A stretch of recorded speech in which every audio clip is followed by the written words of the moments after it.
Technical পৰিৱেশৰ নতুন ভিডিঅ'লৈ মই ইন্তাজ আপোনাক স্বাগতম জনাইছো। আজিৰ ভিডিঅ'টো আপোনাৰ বাবে বহুত দৰকাৰী হ'ব পাৰে।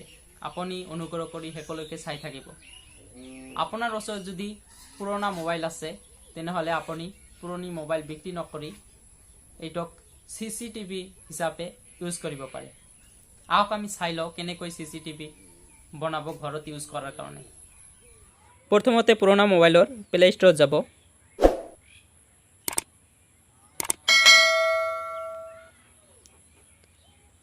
প্লে ষ্টৰত গৈ সাৰ্চ কৰিব এট হোম ভিডিঅ' ষ্ট্ৰিমাৰ। মই সাৰ্চ কৰিছিলোঁ সেইকাৰণে ইয়াতে আছে। পুনৰবাৰ সাৰ্চ কৰি দিলোঁ। আপুনি এইটো গ্ৰীণ ৰঙৰ যিটো আছে এইটো ইনষ্টল কৰি ল'ব। মোৰটোত ইনষ্টল কৰা আছে। আৰু নতুন মোবাইলত যাব প্লে ষ্টৰত। প্লে ষ্টৰত গৈ সেম সাৰ্চ কৰিব at home video' streamer. Search কৰাৰ পিছত এইটোত ৰেড ৰঙৰটোত যাব। দেখিব পাৰিছে আপুনি। তাৰ পিছত ওপেন কৰিব, দুয়োটাই ওপেন কৰিব।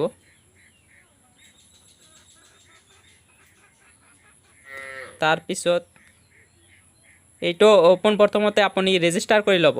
আপোনাৰ ইমেইল আৰু পাছৱৰ্ড দি ৰেজিষ্টাৰ কৰি ল'ব নতুনটোত। পুৰণাটোত একো কৰিব নালাগে।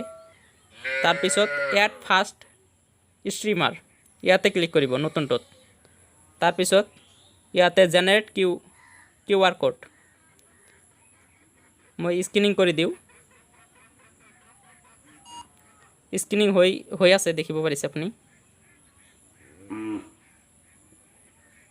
হৈ গৈছে। ইয়াতে প্লে কৰি দিম।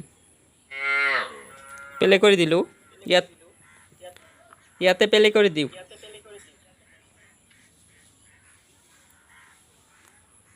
প্লে কৰি দিয়াৰ পিছত নতুন মোবাইলটো ইয়াতে ৰাখিলোঁ।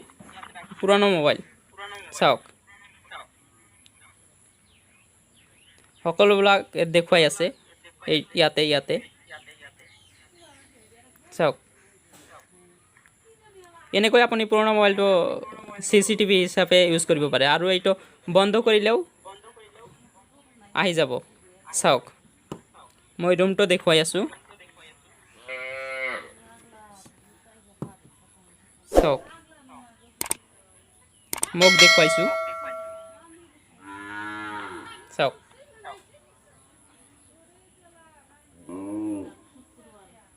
ভিডিঅ'টো যদি ভাল লাগে তেনেহ'লে লাইক কৰক, শ্বেয়াৰ কৰক আৰু কমেণ্ট কৰি কৈ দিয়ক কেনেকুৱা হ'ল ভিডিঅ'টো। ভিডিঅ'টো শেষলৈকে দেখাৰ বাবে ধন্যবাদ।